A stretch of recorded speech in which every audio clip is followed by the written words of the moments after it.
an individual poses a threat of harm only to themselves, the executive believes that there are better options available than making an arrest. This doesn't mean that officers should do nothing. To the contrary, officers will be expected to offer resources and outreach services to the individual and to closely coordinate with LEAD, REACH, We Deliver Care, and the myriad of other programs that are part of the city's public safety framework. That's Andrew Meyerberg, Special Projects Director with the Mayor's Office, breaking down the new plan for a Seattle City ordinance that covers public drug use and drug possession. So how will the City Council consider that legislation as they attempt to get out of a mess created back in June when they could not agree on passing this measure? And we've talked about cameras to catch speeders and cut back on street racing. Well, what about cameras to slow people down in school zones up to 24 hours a day, 7 days a week? Plus, why is City Hall so worried about a budget gap that's coming 2 years from now? A lot to think about here on Seattle News, Views and Brews, your coffee break political podcast. I'm Brian Callanan. I'm a host on Seattle Channel, and the views expressed here are mine. And my co-host is none other than the incredible David Croman, who is a transportation reporter for the Seattle Times and has decided to take it to the streets today. David, you are out in Ballard, so I know we're going to hear some background noise there, but what's shaking in that fine part of the western part of Seattle? Yeah, well, out here for reporting, but the result is I have to be sitting outside, and you're going to get a little street noise, so just to add to the ambiance. That's all part of the fun. I did want to point out, I noticed you had a recent post about higher public transit ridership during the Taylor Swift concert weekend, and my story pitch was this. You travel the country following the Taylor Swift Eras Tour completely by public transit and see if you survive. Good idea or great idea? What do you think? Yeah, great idea if I can find someone to finance my tickets to Taylor, my $1,500 tickets to Taylor Swift. No doubt. You'd have to interview her, too. There's no other way around it. Well, thank you, David. Thank you always for joining me here. Thanks also to our background noise sponsor, City Grind Espresso, on the first floor of City Hall. Thanks also to our show patrons, hoping to have more of you listeners become patrons. That's how the show really survives, folks. Join us at the $5 level, and we will send you a wonderful podcast sticker just for you. We also feature our patrons' sticker shots, photos of their decals in action on our podcast as part of the video version of this show on Converge Media, our partner who airs this podcast Wednesday nights at 7 o'clock. Thank you very much, Converge. All right, let's get rolling with right here, right now. Well, at long last, David, the council is considering the mayor's new proposal for an ordinance regarding drug possession and public drug use. Now, first things first, it appears the council will not be jamming this into a full vote before the council's 2-week break coming up here in the last 2 weeks of August. So the city's in a little bit of no man's land legally here, at least until September, because the state's law on this, a gross misdemeanor for these offenses with a focus on treatment, kicks in August 15th. I want to put that aside just for now, David, because I just want to get your point of view on the bigger issue here for me, what the mayor is calling more clarity for police officers. So if a person using drugs is a harm to others, make an arrest on gross misdemeanor charges. If that person is a harm just to themselves, let's not worry about the criminal charges. Let's get them into treatment. I'm just trying to figure out, what is that going to look like on the street? Do you think this really gives officers clarity, or how messy is this going to be? Well, I mean, the arrest decisions are always pretty subjective. We know that, and regardless of whether or not there's language specifying that, you see certain things prosecuted more than others. I'm sure we could find some laws on the books that never get prosecuted. So, sure. In that sense, it's not, I would say, all that rare to have that level of subjectivity. But, this is a really sensitive subject. I think there is already a sort of tension between police on the street and the decisions that prosecutors make down the road. And so, I guess I could see some people having some concerns about putting the responsibility in the hands of officers on the street to decide what is a threat to others and what is somebody who's somebody who needs treatment. It's when there's kind of openness around those sort of major decisions, those are the sort of things you want to track pretty closely. Yeah, I will say the council and the mayor's office has gone to lengths to say that an officer encounters this person on the street, basically probable cause of the infraction has already been recorded. It's like, okay, there's some public use, there's some possession that's happening right here. So we've established that, but it's that next step that's going to be the interesting one here. And I just wanted to keep going down this path, David, because Councilmember Peterson also raised a concern this week. There was a public safety meeting on this on Monday, and this was this idea that is the city of Seattle essentially creating some sort of different standard with this, a law that really isn't in line with what the state debated with this special session and all that. As we've talked about the Blake decision earlier this year, I think the whole idea from the state was we don't want a patchwork of different drug laws. But then here comes Seattle. So I guess I'm just looking at this. Do you see any part of what the mayor is proposing, what the council is considering here, as fundamentally different from the state law? I think that's a big question. Yeah, that's a good question. I think, again, it'll sort of depend on how it plays out on the ground, I would have to think. I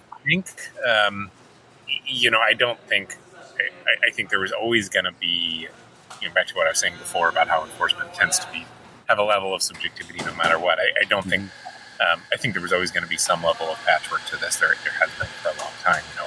Seattle was the first to stop prosecuting marijuana before it was legal. Right, possession, right. And so, there's always going to be a certain level of that. How that plays out on the ground, having this ordinance, I think, will make it less of a patchwork than not having it. So that's for sure. Will it sort of put Seattle in the same ballpark as, Yakima, for example? I doubt it. Yeah, right. No, I think different cities are going to prosecute this different ways. And I do think the mayor, with his proposal, is trying at the very least to speak to the spirit of what the state was trying to pass here and what the governor was talking about when it comes to replying with or responding to the situation with treatment first and then coming in with that enforcement, the criminal enforcement piece second. I really do want to point out, folks, this was a very interesting Public Safety Committee meeting, actually also looking at gaps in the fentanyl treatment services that are available to Seattleites. For some extra viewing this week, Councilmember Herbold is working on a mobile opioid services unit. More on that to come. I'm talking with her about this on my Council Edition show on Seattle Channel this month. Watch for that next week. All right, we have a lot more to consider here, David, and I did want to talk about this with you as well, including a proposal for more traffic safety cameras. We've been talking about this, the council approving this measure to put in more speeding cameras in areas where we see a lot of street racing. But now they're talking about speed cameras in school zones where the camera would be running 24/7. And I just wanted to understand this and make sure I never want to be speeding. I got that. And especially during the school hours when that light's blinking there. But what's the idea behind making a speed camera in a school zone a 24/7 enforcement tool? Do you have any thoughts about that? Yeah, first I'll say that this is sort of part of a broader ramp up of automated enforcement. Right. Across the state. The state has broadened the authority for local jurisdictions to install automatic cameras. We have a short story up this morning about block the box and transit lanes. Right. Like that. I think the reason we're seeing that is sort of twofold, which is one, of course, more people are dying on Washington's roads than basically ever before, and police, both at the state and local level, pulled back pretty significantly from traffic enforcement. And so automatic cameras are sort of seen as a way to fill those gaps. Yeah. I think the kind of ultimate goal of traffic enforcement cameras is they make themselves irrelevant, basically, that they are sort of a training mechanism. You get people to, they send out warnings, for example. If you get caught at some of these, you don't get a ticket right away. And the hope is you sort of teach people that there is enforcement here and that you shouldn't be doing whatever behavior you were doing, right, speeding in a school zone or driving in a transit lane. And so, I think the thought with having it on 24 hours is you're training people around those areas to not speed in those particular areas. Sure that there are going to be some frustrated people who get school zone cameras at 2 a.m. and are going to wonder why. The hope, though, is you create a situation where people are just know not to ever speed in that particular area. Yeah. Just one more twist here. I thought this was interesting in looking at what this is supposed to be. And I don't think it's supposed to be a revenue generator, but I will say when these revenues start coming in 2024, the city's going to have to do something with them. They put off that decision, it looks like the city council did this week, in terms of where this is going to go, meaning a future council is going to have to decide where it goes with these revenues. And you've got these cameras, it looks like with the Block the Box camp and those cameras that are used there, cost about $4,000 a month to keep them up, maintain them, etc. But those tickets, I think, are going to start to come in. And looking at that idea of this whole concept, focusing on traffic safety, not gaining revenue, it's interesting to me. Do you have a concept about how much revenue could come in on this, I guess, and then where that should be going? Yeah, I don't know. I mean, I know for some of the cameras, I don't know if it's actually all of them or not. About half the money has to go to the state for the Cooper Jones Safety Act. And I know the city in the past has spent some of the block-the-box and transit violation money on like signals. Yep. But as far as sort of broadly how they use it, I would think the thought would be it would be something safety related, which I think makes sense. There's a lot of revenue sources in the city, not a lot, but some revenue sources in the city where they necessarily decline over time, and so you don't want to build in something long term based on that revenue source. So finding something that can be sort of a strong upturn or upfront investment that doesn't need sort of ongoing funding for decades to come, I think would be sort of the trick. Yeah, I'll be interested to see how that goes too. All right, well, up next, folks, working on the budget here. 2 years in advance? Well, that's right. City leaders are so concerned about the year 2025 and the years following that, they've established a new revenue stabilization work group. What are they working on? We'll talk about it coming up on Now Hear This. Well, in case you missed it, the city's new revenue stabilization work group met this past week. They are looking at a big problem that appears to be coming home to roost in 2025.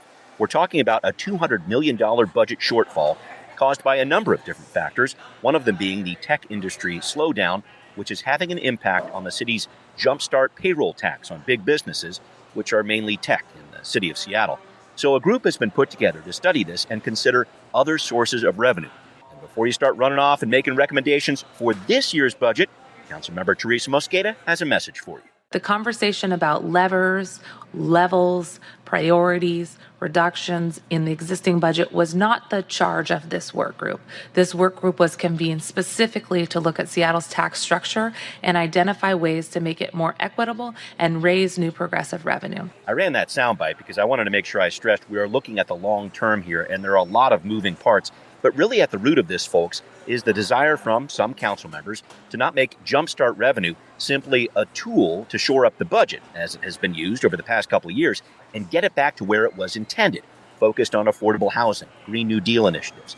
Overall, David, what do you make of the work that this group is putting in? We're talking about a pretty serious shortage of $200 million in a few years that could persist well into the future. Yeah, I mean, the it's a very Seattle problem, or a Washington state problem. There's not a lot of options at the local level for a city like Seattle to, around taxation. And so the question is, how do you find extra money, or how do you cut enough to close that gap? I think Jumpstart is obviously a tempting source because it's a significant new source of revenue that probably the newest, most significant and largest new source of revenue to the city of Seattle, and at least since I've been covering Seattle that I can remember, beyond a new property tax levy or something like that. But it has the advantage of it's been doing well, as other revenue sources have not. So that, of course, makes it tempting. The city has had these stakeholder groups sort of look at other possible progressive revenue sources they could bring in. I have to say at first glance the list is a little thin as far as viability and legality and significance. How much money would actually bring in. Councilmember Peterson has proposed a capital gains tax at the local level now that the Supreme Court has seemed to sign off on that. That wouldn't surprise me that if Seattle went that direction. But, the implementation of that could take a while. And some of these other sort of proposed revenue sources around whatever vacancy taxes or congestion taxes, those feel a little either difficult to implement far into the future and perhaps not actually that significant source of funds. So then the Seattle Metropolitan Chamber of Commerce is pushing for the city to just cut more instead of add more taxes. So, this is very classic kind of government government debate that we're having here. Oh, yeah. Yeah, no, and it's important to have it. And Councilmember Peterson is also talking about potentially taking a look at the city's pension system and looking for some cuts there. We'll see how that goes. And you bring up these different ideas here. There are 9 of them, folks. David has talked about a few of them. There's also a possible tax on high-paid CEOs. Portland and San Francisco are doing that when a CEO makes at least 100 times more than the median worker. And then you've got these ideas about a tax on vacant residential units, charging tolls on congested roads, increasing sales tax on properties above $5 million, and even a city-level income tax. And I think you're onto something there, David, with regard to what it would take for some of these proposals to get off the ground and actually be something that would be a significant source of revenue. The other hurdle there that would be some of them would actually require some state help, meaning the state legislature would have to step in and say, yep, you're going to be able to do that, City of Seattle. And that's not an easy thing to do. So I guess I'm looking at this from the perspective, Axios brought this up, and I thought this was an interesting point. Why not just take the jumpstart structure that you have in place and maybe tweak that a little bit? Lower that threshold such that more businesses would be involved in it, something along those lines. Is that the right avenue to consider here? What do you think? Yeah, I don't know about right or wrong, but it's would probably be the simplest because the structure is there. And Councilmember Sawant had been pushing for that basically from the beginning, that the threshold on this should be lower. I think the threshold is what it is because of, at the time when it was passed, there was a lot of sensitivity around what it would take to get a tax like this passed and then not repealed through a referendum because, the attempt before of the quote head tax that was sort of widely seen as a political disaster and was on its way to being repealed by referendum. And so the city council just elected to roll it back. So I think there was a lot of tiptoeing in this second round, the Jumpstart payroll tax. Since then, though, it has become a source of money that has been fought over even by people like, the mayor, who is maybe not as enthusiastic about it as other council members were. Yeah. And yet there's really no talk about rolling that back. Any sort of organized opposition to it doesn't exist as far as I can tell. And so, I think the waters had been tested around this tax and it has floated, so to speak. So I guess it wouldn't surprise me to see the city council think about sort of broadening that to increase revenue. Okay, and I have noted the floated and waters tested, mixed metaphors, but I'll take it, David, because we got to move on to our next piece here. Thank you for that. I did want to talk about another issue that I think might be under the radar as well for a lot of folks. The social housing developer Seattleites voted for with Initiative 135. Well, it got its first round of funding last week. $200,000 here. Not a ton, but this is mainly dollars from Seattle's state legislators. They had to step up to make this happen here in the summer to get this really going for the social housing developer because Seattle's full budget process to requisition money doesn't happen until the fall. So this was part of the city's supplemental budget process that happens in the summer. Got it? Good. Okay. Again, folks, social housing is this model mainly used in Europe as mixed income units. The higher rents help subsidize the lower rents. System is mainly tenant run. And I bring this up, David, because I think social housing got over an important hurdle just to get started here. And the social housing supporters actually displayed last week what they can do with an empty lot of 4,000 square feet, impressive design they put out. But I'm just trying to figure out this next piece here. What's it going to take to get the mayor, as he puts together a budget this fall, and the council to really get on board with social housing? Because I think this could potentially be a pretty tense budget situation coming up. Yeah, I don't know what it will take. I think they had to go to the state to get some money for the social housing developer to get their operations up and running. Right. It's a tough time in state government to start a new entity because, as we just discussed, the organizations and the programs that are there are going to be fighting over money. Yeah. I still have a lot of questions just about this organization. What it's going to take to get the social housing developer up and running generally, and what that's going to look like over the next 10 years. Not to say I'm doubtful or anything like that. It's new, and I don't have a great sort of example of something like this getting up and running before. And so for me, it's all pretty new territory, and I wouldn't be surprised if that is the same sentiment in City Hall too. Right. It does have voter support. It's important to point that out here, and I think the mayor and the council are going to be considering that. And I think you're going down the path that I was thinking about here too, David, which is the big knock on social housing. The long-term funding mechanism really wasn't part of the initiative votes. We don't really know what that's going to look like. And so I start thinking about, okay, the system gets established somehow this year. They find a CEO. Maybe they even start moving into buildings at some point and doing that type of thing. But it's still going to take a while to get revenue coming in that would actually make this self-supporting. I guess I'm trying to figure out, okay, how long does the council support this in the short term? Where's the money going to come from? What's it going to look like? How long is it going to take for this thing to start floating on its own? Any thoughts with that? Yeah, I think that was the kind of big. I mean, there wasn't a ton of opposition to this when it went to the ballot, but I think that was why you saw, at least initially, some, frankly, fairly vocal, fairly high-profile, social, affordable housing developers or voices in the affordable housing not come out right away to support it. I think a lot of them ended up in the end supporting it, but I think there is a reality around just financing affordable housing that it's a really slow and lengthy process that requires, federal government, state government, city government, private donors. It just takes a while to get all your ducks in a row to build an affordable housing building, sometimes 10 years.